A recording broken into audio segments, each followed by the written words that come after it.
In Star Citizen, we have many of these huge, intricate planets, and the way that we've been able to do that is, instead of storing each vertice of the planet like you would in a traditional level editor, we store height maps and other data about the planet and then build chunks of the planet around the player.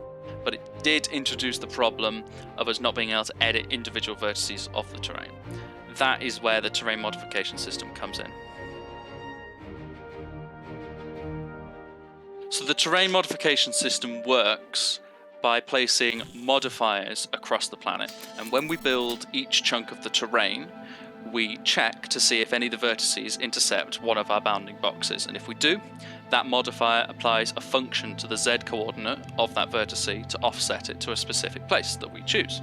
So for example, we've got here a smoothing area. We can move this around. We can see that it is smoothing out the ground. We can raise it or lower it. We can change its size and so on. And here I've got a crater which we could flip and turn into a push-pull. We can change the scale and so on. And that's all happening by intercepting the mesh building system and applying offsets based on a function to each vertex within that box. We can use this on any scale we like, so from a very small scale like this to a much bigger scale like this over here. So if I decide I want to place my outpost over here, the first thing I do is I put a smoothing area down. I integrate that into the terrain so that it looks good. I can play with all the different settings to tweak the roll off and the radius of the smoothing area. And then I can go in and I can put my outpost down. And we can see that that's come in very flat, there's no clipping with the terrain, and it all looks very natural and embedded instead of kind of like terrain clipping over the sides of the landing pads. So we can integrate our smoothing areas even more in with the terrain by using a noisy edge instead of just having a perfectly spherical one. So this smoothing area here has a noise function applied to its radius, so we get this kind of like crinkly effect. And when I embed that into the ground, we don't see an obvious circle around where our outpost is. Instead, we get a more natural looking crinkle around the edge of our smoothing area. The reason that we have both of these modifiers is sometimes you want to make it clear that humanity has come and shaped the terrain to be a certain way, and sometimes you just want the convenience of flat ground without it looking like it's been bulldozed by a great big group of JCBs. So using the same modification system, we can actually add water meshes to the vertexes. The first thing I did on this was a way to place river paths, because you can't start modifying the terrain before you know where the water's going to flow. So I've got this river placement tool here, where we're going to be able to essentially start off by placing a spring or somewhere where the water might come out of the ground. So I'm going to place that here. And you can see that it automatically starts working out the path of where the water would flow. Now it does this in steps. It looks at the direction that the water is coming from. It takes a step in that direction and works out an arc of points. And then it chooses the point on that arc that is the lowest, moves there, and then continues on to the next step until you get this nice flowing path. Now over here we've got a white dot, and that is because the lowest point on the arc was in fact higher than the water started with. And if you look at a river, you'll notice water doesn't travel up. So here the point is white because we're going to have to erode down the path under here for the water to have travelled to this point. We can't have it flow up on the terrain. So once we're happy with our river path, we can look at adding any contributing springs. So for example, we might have a bit more water flow coming from there, or I might choose to have a bit more water flow coming from there. And then we can score and clean the rivers. What this does is it works out a more detailed path between the nodes that the river is going to take. And it also works out how much water is going to be passing through each point. So you see, if I click on this node here, we can see the size is 5. If I go a little bit downstream, where there's going to be more rainwater collecting into the stream, the size is 17, and that will increase all the way down to the bottom where the river ends. Once we're happy with the river system as a whole, we can place the geometry modifiers. Now the first thing this is going to do is we've placed some brown decals down to show that the terrain has changed, and we've actually modified the terrain to show the path of the river. As you can see, if I just turn these off, as you can see, we've got a deep trench where the river is flowing and then banks around the river. But usually rivers have water, so let's add in some water. Now obviously this is work in progress, this is just using the sea mesh, but it just to prove the concept that we can have water in the basis of our rivers. But it still doesn't look quite right. If you look at a river in the wild going through any ecosystem, whether it be a forest or some fields or a desert, you'll notice that the terrain around it is different, and that's because the water influences the ecosystem. We get more vegetation and growth around places where there are water. So in order to make this look as convincing as possible, we're going to experiment with adding more foliage and more ecosystem changes around the rivers. So this is just a programmer's take on this, and no artists have had any say in what I'm doing here. So by borrowing a slightly more lush preset from a different planet, we can see that we can create this really effective look around the rivers with far more trees and ground cover, just to really sell the idea that this is a river that has been here for thousands of years and is flowing through the hills of Microtech.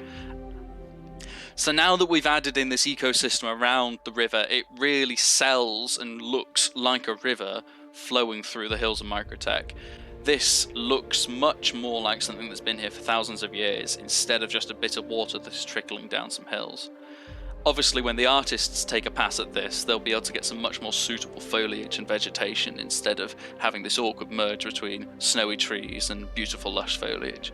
But the fact that we've got the tools to do this, and we can do it procedurally just with a few clicks, means that these rivers could be cropping up soon on the planets. As a reminder, this is a working prototype, not a finished product, and these are all engineer art choices rather than artist art choices. I can imagine someone screaming at me for the fact that we've got some beautiful kind of tropical trees here versus some snowy pines in the backdrop. But the fact that we can modify the ecosystem around these rivers means that we're going to be able to create some really convincing looking ecosystems.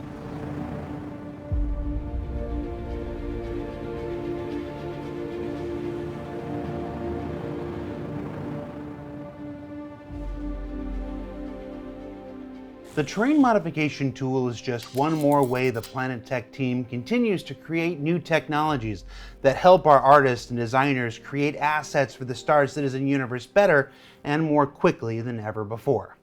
Now, citizens that have been around for a while know that January is planning season, where developers get together, review the lessons of the year before, and plan out their efforts for the one ahead.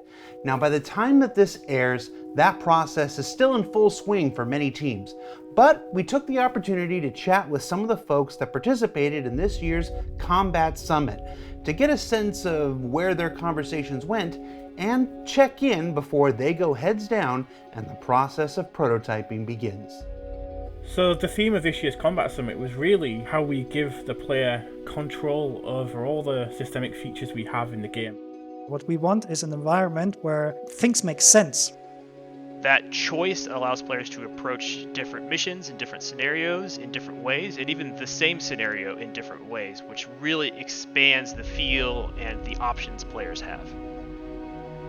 The main reason why we created a Combat Summit was to include more people from multiple departments of the company that have a stake or an interest in space combat. It helps gather outside data into one kind of focus point. We can kind of figure out the core problems that we have, and also, to kind of come up with solutions for those problems. It's very important to go away and come up with different solutions, test them out, see which ones are fun, see which ones play well with other features. Since last year's summit was so successful, we're in a good position to go forward into this year's summit. Building upon the work we did in the last one. In this year's Combat Summit, we talked a lot about combat geometry, which is how ships fly around each other during combat, how they're going to fight each other. One of the ways we wanted to improve the current flight model was with the addition of capacitors, which will make the actions players take during a dogfight more meaningful and have more of an impact on what they see and what they do. And capacitors really do that by sort of capping some of the behaviors as well as giving you an instant visual result and instant flight result. We went into weapons and the different behaviors of weapons and how they interact with shields and ballistic armor. We're not aiming for like a meta build gameplay, right? We want each weapon to feel different and to have a different role in space combat. And then to add to this, we're discussing how we kind of move the roles forward on the ships and make the most of the features that we have to, kind of realize the roles on ships and for those to mean more in the PU, as far as what choices you make of what ship you want. I'm very excited to get some of those sort of ironed out and to get those feelings of those ships so that without looking at the label of the ship that you're definitely in something like a light fighter. We're just focusing on how to make those roles mean more to the player so they can make more meaningful, informed decisions. So it was a really important discussion on those things, and they all kind of relate to one another, and we have to move them together forward in one kind of line, really, because that gives us the best kind of maneuverability moving forward to understand really the impact of these changes as well.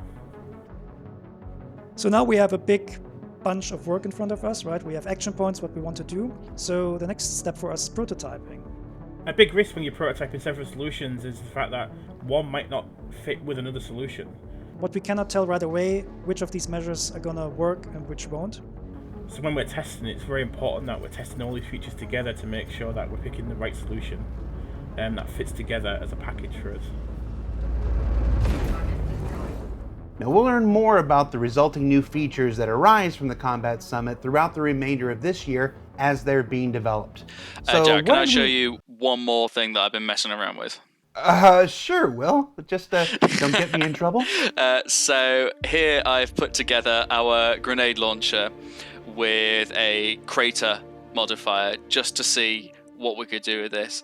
And now when I fire a grenade launcher, we get a nice little dent in the terrain where I fired it. We can essentially go and create some craters.